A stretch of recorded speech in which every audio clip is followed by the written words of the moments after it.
Hello and welcome to the podcast. In this episode, I wanted to do some coaching with the cosmos. I think it is much needed at this time.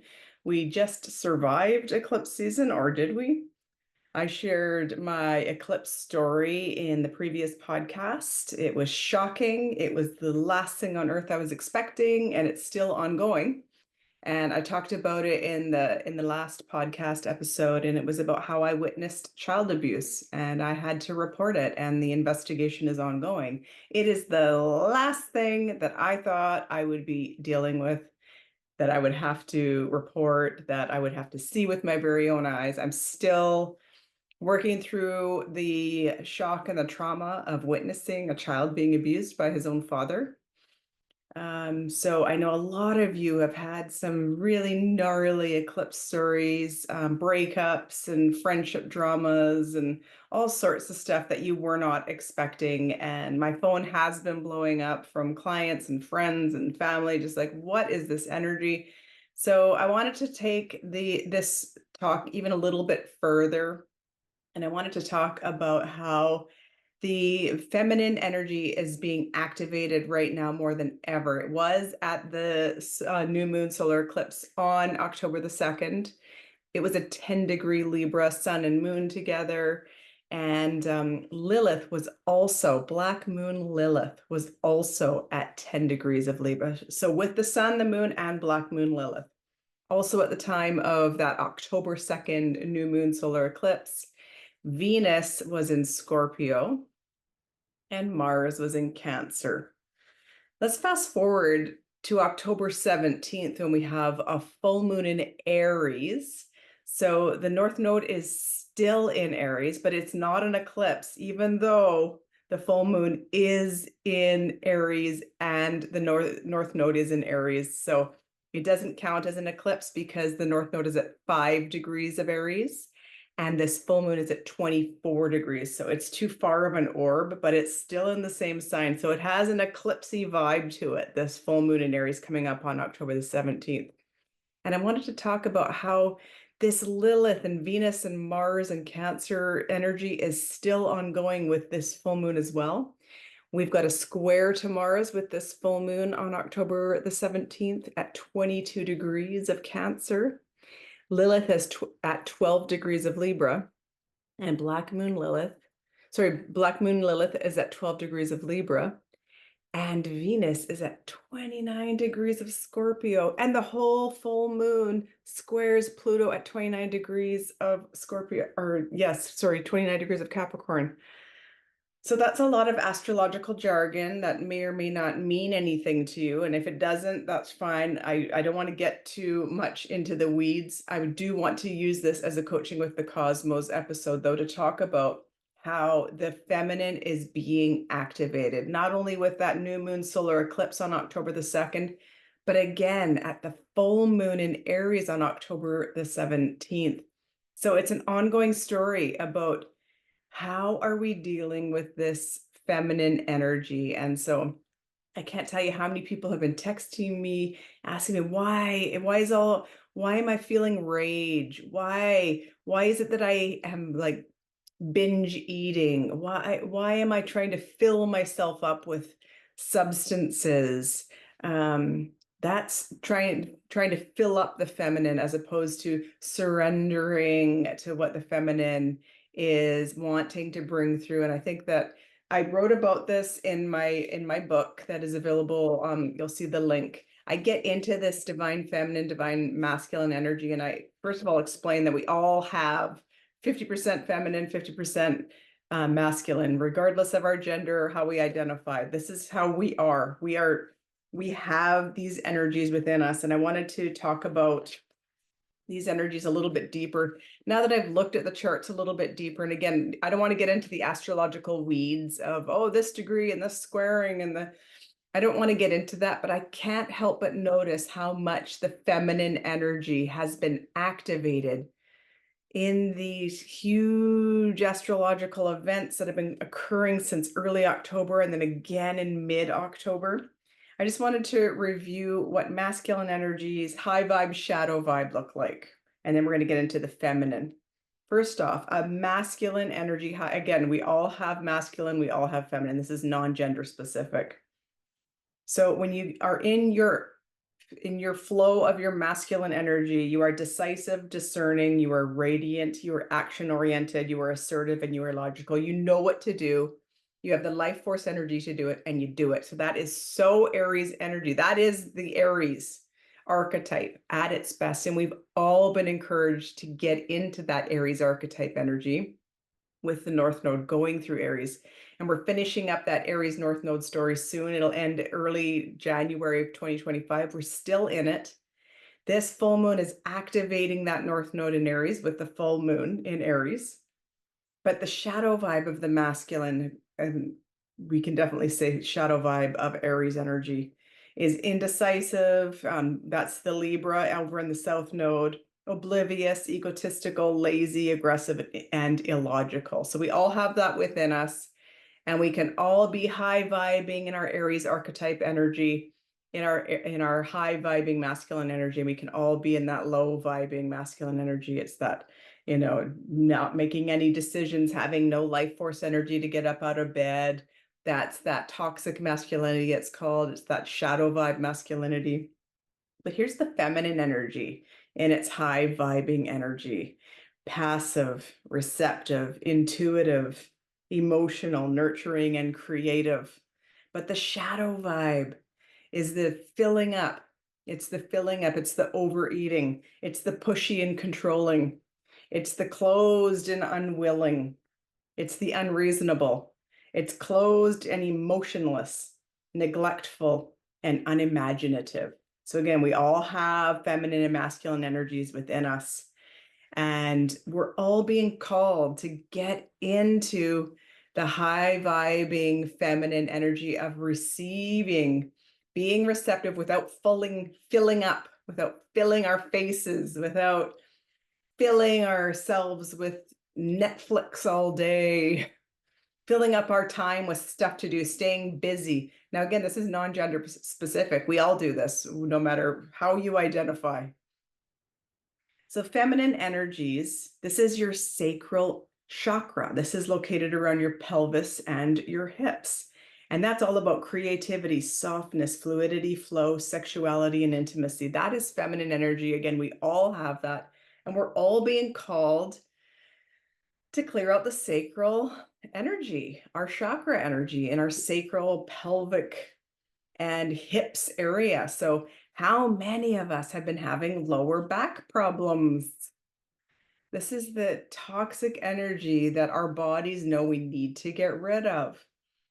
How many times have I had clients ask me, oh, I thought that I had worked through that root chakra, that down here in the sacral area, and then my back goes out, or I can barely walk, or strange ailments down in that area, lady bits areas, if you catch my drift, okay?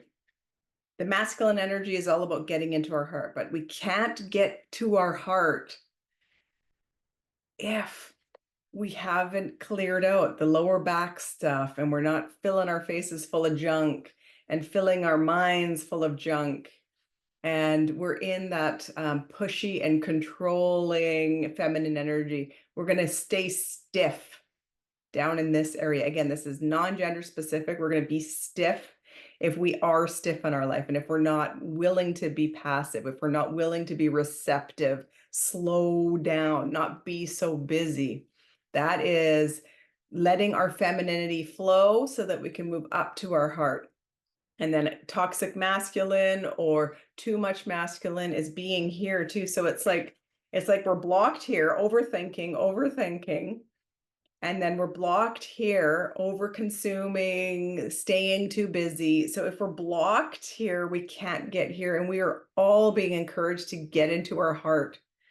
And when you get into your heart, that is the high vibing masculine energy, knows what to do, has the life force energy to do it, makes the decision, goes out and does the damn thing. And again, this is what we've all been encouraged to do with the Aries in the North Node energy. And we've all been feeling to get out of that South Node Libra stuff the indecisive, I don't know what to do, having even stomach pains about not knowing what to do about relationships, being stuck in gut feelings. I talked about gut feelings on one of the podcasts. So many people say, oh, follow your gut feeling. Well, your gut feeling is in this area. It's literally in your gut, and it's usually based out of fear. And when you have a gut feeling, ask yourself, is this fear-based? Because if it is fear-based, then it's staying stuck in the sacral energy. That is actually toxic feminine energy that we're all being encouraged to get out of so that we can stop being fear-based in our gut, stop overthinking in our mind, and we can some way, somehow get into the heart. We're all being called to get into the heart. So I'm just trying to give you some visuals. This is all I talk about, is how can we get into our heart chakra so that we can know what to do, make up our minds, go out and do the damn thing. We don't need to call a million girlfriends. We don't need to sit in indecision for months and months and months. We know what to do. We do the damn thing, and it's led from our heart. That is what the Aries North Node energy has been encouraging all of us to do. And I just feel we're just about done the Aries North Node energies. It's going to be done in early January. So, with the new moon solar eclipse on October the 2nd, and then the full moon on October the 17th, we are being encouraged. There's so much feminine energy, Venus and Scorpio. That's all about being real about your shadows and killing off those shadows once and for all. Feeling all the feelings. The Venus in Scorpio can go deep. Venus does not like being in Scorpio. However, we're all experiencing what with that new moon solar eclipse. It's all that stuff. Are we going to beat up our kids? Is that what we're going to do? Or is Venus and Scorpio going to encourage us to take a look at that, take a step back and go, okay, just because my father did it and his father did it, does it mean that I have to do it to my kid? That is so Venus and Scorpio. That is like hitting rock bottom and becoming the butterfly.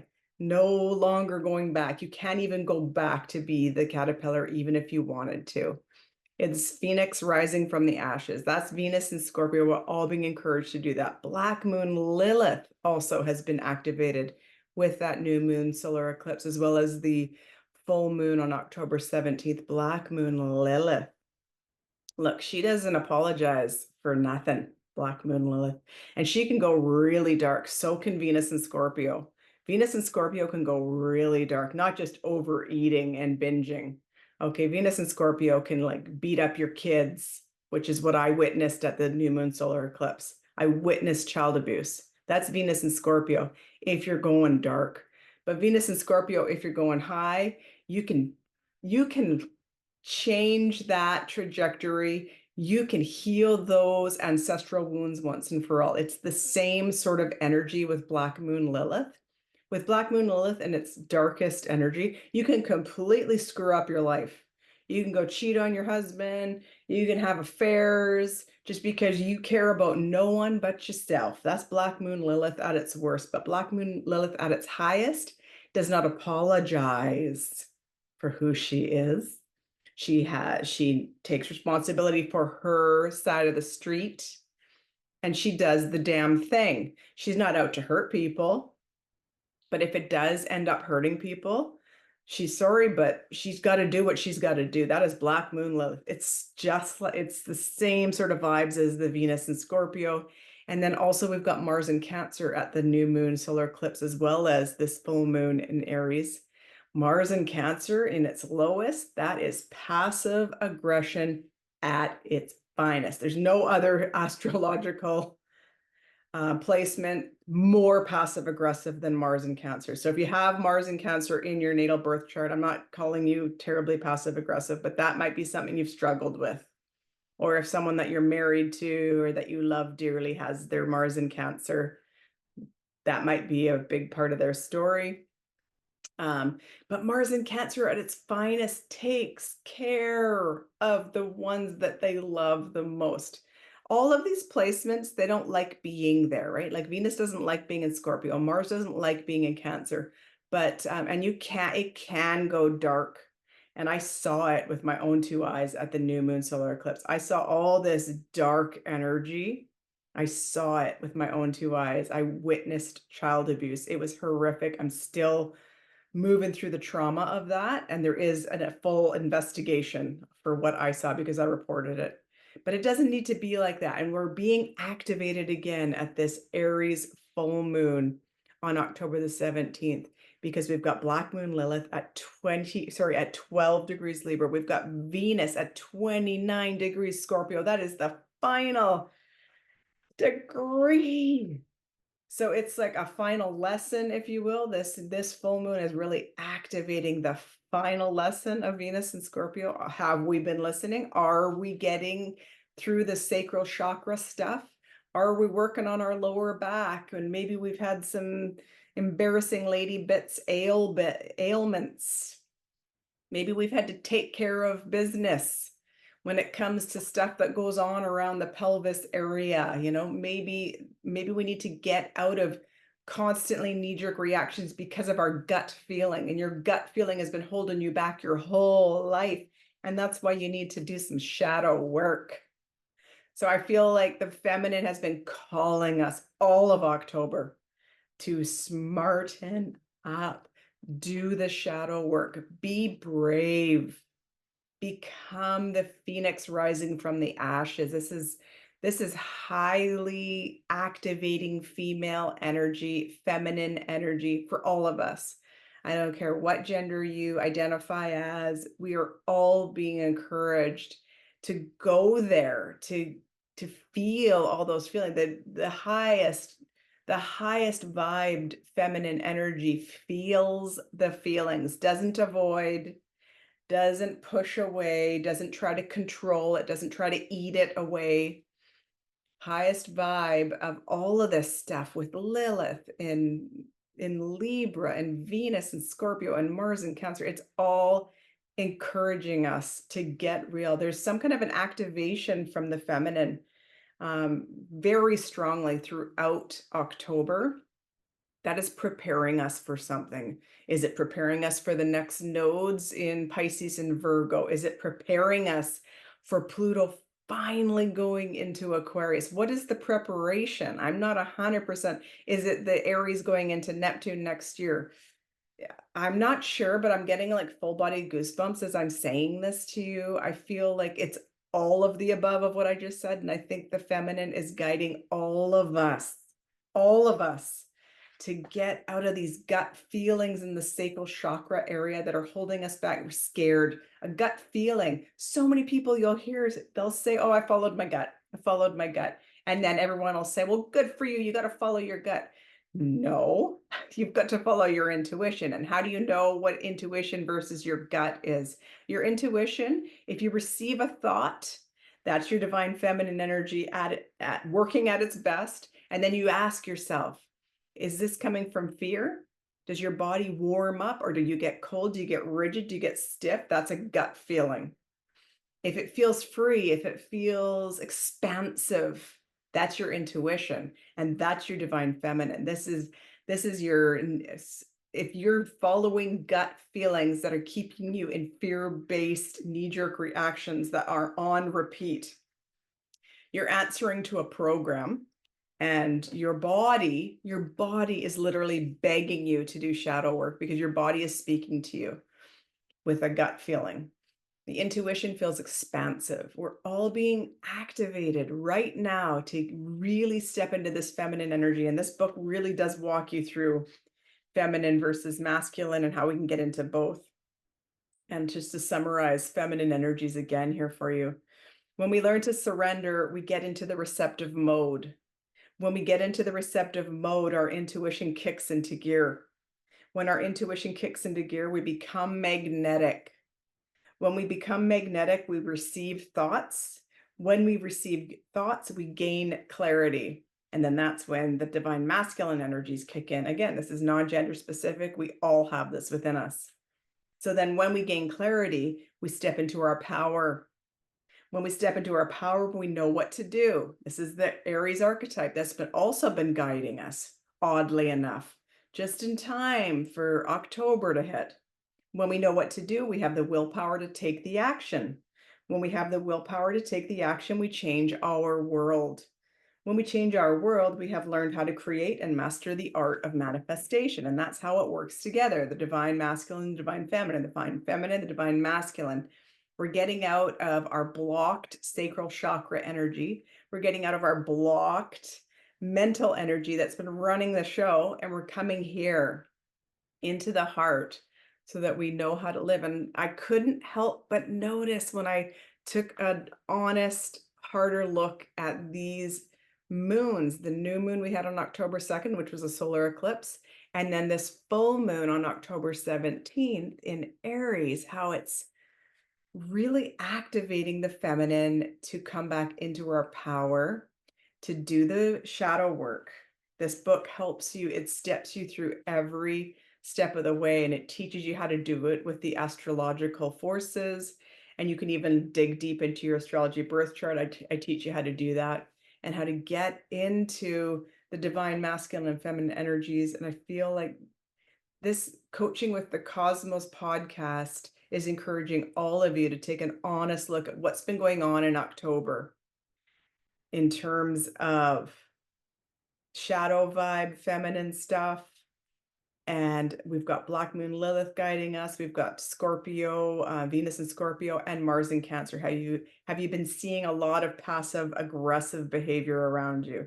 Have you been seeing a lot of dark feminine energy around you with Venus in Scorpio and Black Moon Lilith activating both of these moons? This is something for all of you to question for yourself and take an honest look at what's going on with yourself as well. And do you need to take some responsibility for how you've been treating others as well? So this was a quick coaching with the cosmos, but I couldn't help but notice all this feminine activation on these moons, what's going on. I sincerely feel it's a preparation for what's to come. I think a lot of it has to do once Pluto moves into Aquarius once and for all and does not go back into Capricorn. I think that is power to the people. And I think that the cosmos have been encouraging the people to get right, to feel the feelings, to raise your vibration, to step into your power. And we can't do that if we are stuck in gut feelings that are fear-based and holding us back, and then we don't know what to do, and we don't have the life force energy to do it. So you can see how it all works together and how the cosmos have been coaching us to do this. So mention in the comments below how you've been feeling this feminine energy, how you've been feeling Black Moon Lilith working for or against you. Maybe you've had some horrific stories of abuse and neglect and stuff too, like I did the other day, that have really helped you move through those feelings, that have really helped you heal those last. You don't identify with it anymore. That isn't you anymore. And you've been asked by the cosmos, you've been encouraged deeply by the cosmos to clear it out once and for all. It doesn't belong to you. That isn't you. That wasn't, I witnessed it, but that's not me and that's not my energy, and I'm not taking responsibility for it. So tell me in the comments below how you've been feeling this energy and how you plan to get into that receptive mode, how you plan to use the energies from all of this divine feminine, and how it's been preparing you. How are you also feeling it? So mention it in the comments, and I hope you've been